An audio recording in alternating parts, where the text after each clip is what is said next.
to the Science of Self podcast, brought to you by Peter Hollins and Newton Media Group. Today is Friday, March 18th, 2022.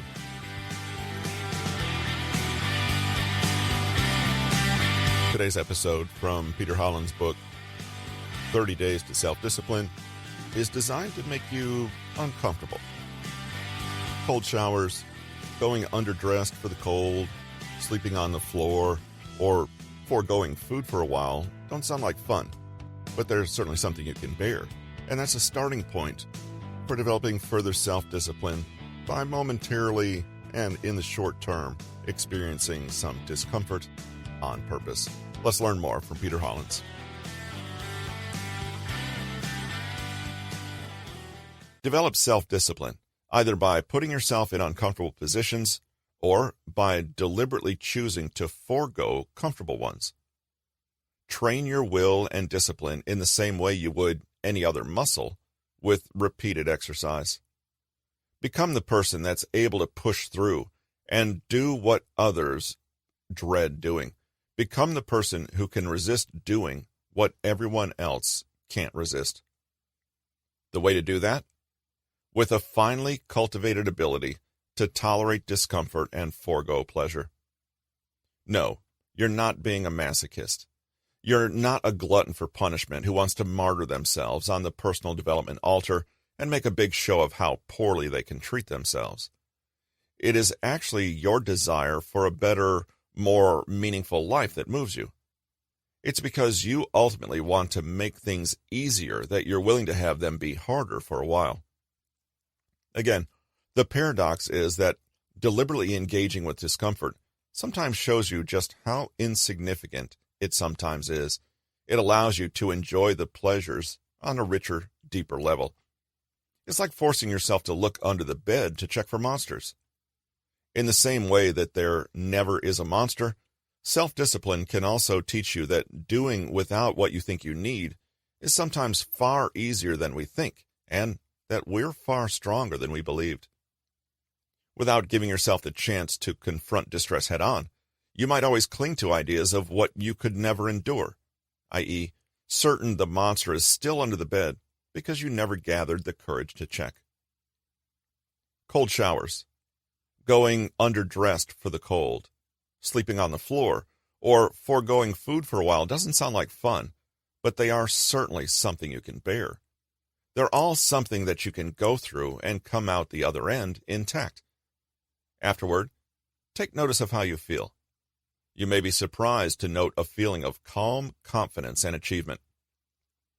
Rather than being diminished by the experience, you might feel enriched in a small way.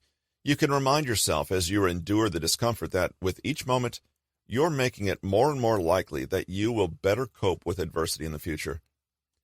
This knowledge gives you confidence and also reduces your fear of the unknown. When you can anticipate a negative outcome and be prepared for it, the future doesn't seem so threatening, and risks seem easier to manage. You don't want to do any of it, sure, but you can. That's a skill. You can take cold showers. You can sleep on the floor. You can go without food. You can bear discomforts when they come. You can proactively manage your own fear and insecurity and get on top of it rather than have it control you.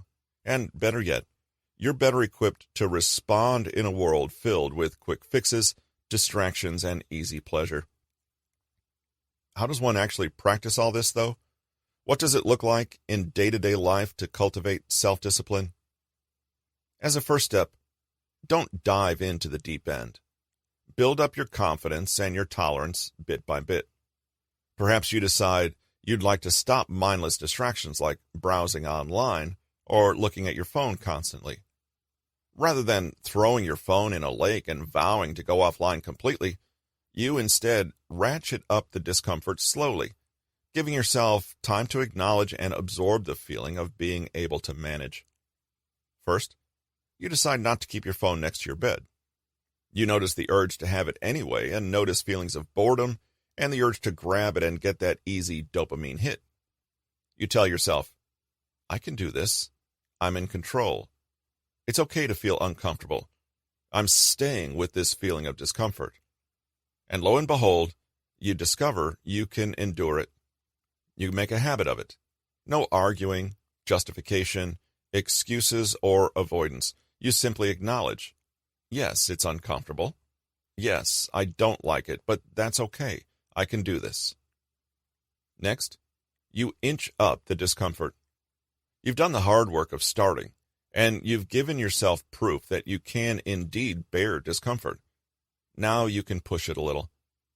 Perhaps you decide to whittle your mindless phone scrolling to just an hour a day. It's a small goal, but you achieve it. You feel proud of having done it.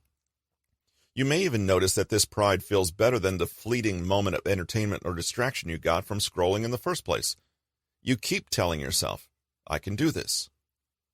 Keep going. Gradually push yourself out of your comfort zone. Notice when you're pushing back against your decision. Sit quietly with your discomfort, whatever it looks like. It might take the form of anger or irritation. It might suddenly become very clever and try to convince you how unnecessary this all is and how you might as well cave because it doesn't matter. It might get depressed at having to engage with an emotion it feels entitled to be free of.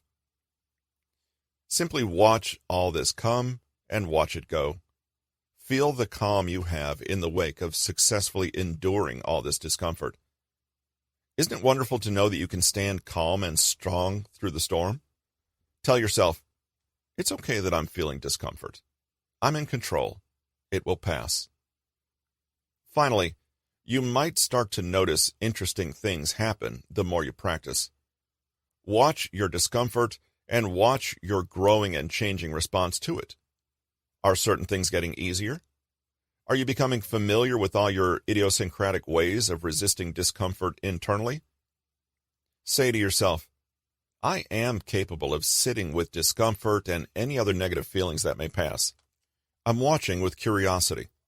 I'll stay here with myself and with the feeling. I can do this. I will not respond with avoidance or escape or resistance. I welcome the experience. I can do this. Of course, the other side of learning to tolerate discomfort is not just to endure negative feelings, but to deliberately put off positive ones. Self-denial is the other side of the same self-discipline coin. Many addictive behaviors have their root in our inability to forego easy pleasure in the moment and bear the reality of the moment just as it is right now. Flex your self-discipline muscle by learning to say no to some of your impulses and urges. Train yourself to understand that you can act even if you don't feel like it, and you can turn down an action even if you really feel like doing it. As above, give yourself the opportunity to notice the feeling of calm strength this gives you. Skip eating that sweet treat you go for automatically. Turn off the TV after one episode and force yourself to stand up rather than get sucked into 3 more episodes. Bite your tongue rather than saying something regrettable to someone. A little self-denial opens up a crucial window of opportunity in which you can pause and deliberate on your actions. Are they in line with your ultimate goals? Do you really need to do them? What would you gain by turning them down for once? Self-restraint and presence of mind enhance your sense of empowerment and control. Rather than being reactive and unconscious in your habits, stop and sink into the feeling of not fulfilling every desire, not acting, not going the easy way, or abstaining. It's a counterintuitive approach, but one that yields only greater and greater rewards the more it's practiced. Here's a brief passage from Meditations by the Roman emperor-philosopher Marcus Aurelius that illustrates what we lose by surrendering to discomfort, of which is no concern to him, and not taking steps toward what we want in life. At dawn, when you have trouble getting out of bed, tell yourself, I have to go to work as a human being. What do I have to complain of if I'm going to do what I was born for, the things I was brought into the world to do? Or is this what I was created for, to huddle under the blankets and stay warm? But it's nicer here.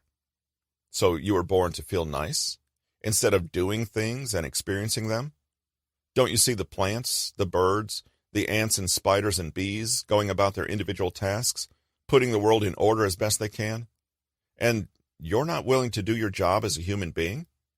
Why aren't you running to do what your nature demands? But we have to sleep sometime. Agreed. But nature set a limit on that, as it did on eating and drinking, and you're over the limit. You've had more than enough of that, but not of working. There, you're still below your quota. You don't love yourself enough, or you'd love your nature too and what it demands of you.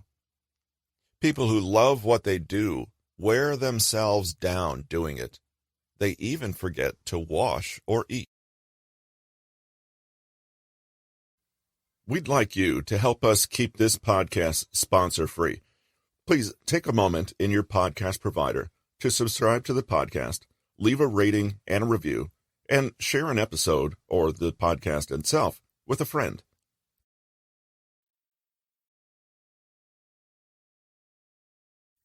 This has been 30 Days to Self-Discipline, a blueprint to bust laziness, escape the couch, become a machine, and accomplish your every goal.